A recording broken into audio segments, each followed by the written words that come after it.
बहुत बहुत धन्यवाद। आज चुनावी सभा में उपस्थित हमारे छोटे भाई, बिहार के उप मुख्यमंत्री और लाखों युवा को नौकरी देने वाले युवा नेता भाई तेजस्वी प्रसाद यादव जी, आप सभी के लोकप्रिय प्रत्याशी युवा नेता श्री सरबत कुशवाहा जी, इस कार्यक्रम में उपस्थित हिसुआ विधायक बहन नीतू सिंह जी, इस कार्यक्रम में उपस्थित आरजेडी अध्यक्ष जिला के उदय यादव जी और हमारे साथी शक्ति यादव जी, और इस कार्यक्रम में उपस्थित हमारे मिथिलेश चौहान जी जिला प्रभारी, अशोक केवट जी नवादा के वीआईपी पार्टी के जिला अध्यक्ष, गोरेलाल चौहान जी वीआईपी पार्टी के नेता और यहाँ पूर्व मुखिया देवनंद चौहान जी जिला परिषद सदस्य, कन्हैया चौहान जी जिला अध्यक्ष, धर्मवीर चौहान जी युवा जिला अध्यक्ष वीआईपी पार्टी, श्री चौहान जी प्रदेश सचिव, अशोक चौहान जी जिला अध्यक्ष, राकेश चौहान जी, धनंजय चौहान जी, अनिल चौहान जी, नवल केवट जी, विद्याभूषण केवट जी जिला परिषद सदस्य, रघुनाथ चौहान जी, मनीष चौहान जी, मुकेश चौहान जी, शिव शंकर चौहान जी, वीरेंद्र चौहान जी, सुभाष चौहान जी, विशेखर चौहान जी, लक्ष्मीकांत चौहान जी, अरविंद चौहान जी, उदय चौहान जी, विनय कुमार जी, उदय चौहान जी और वीआईपी पार्टी के प्रदेश युवा अध्यक्ष भाई पप्पू चौहान जी और महागठबंधन इंडिया गठबंधन के सभी नेतागण, इस सभा में उपस्थित बड़े संख्या में युवा साथी, सम्मानित गार्जियन और इलेक्ट्रॉनिक मीडिया के साथी सभी को सनत मल्ला मुकेश अली की ओर से नमस्कार प्रणाम। साथियों, आप सभी को बहुत बहुत धन्यवाद।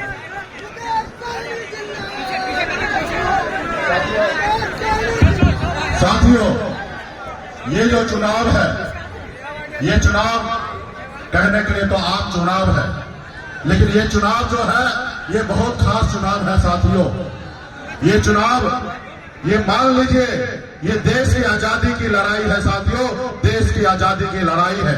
जैसे कभी आपके पूर्वज, हमारे पूर्वज ने इस देश की आजादी दिलाने के लिए लड़ाई लड़ा था, पौने 200 साल लड़ाई लड़ा अंग्रेज से, तब जाके ये देश आजाद हुआ। और जब देश आजाद हुआ तो बाबा साहब भीमराव अंबेडकर ने हमें एक संविधान बना के दिया और इस देश में एक लोकतंत्र दिया जिसमें हर एक नागरिक सर उठा के जी सके।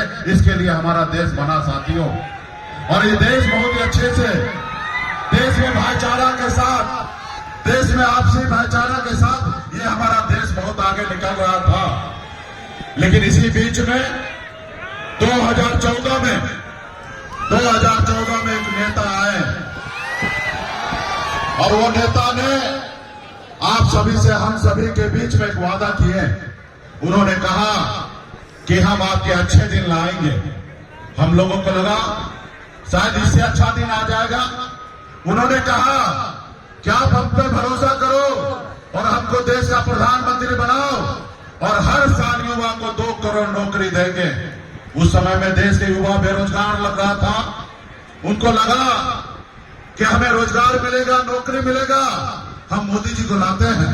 फिर मोदी जी ने कहा कि आप हमें लाओ और विदेश में जो काला धन है उसको हम भारत में लेके आएंगे और सबके खाता में 15-15 लाख रुपया दे देंगे।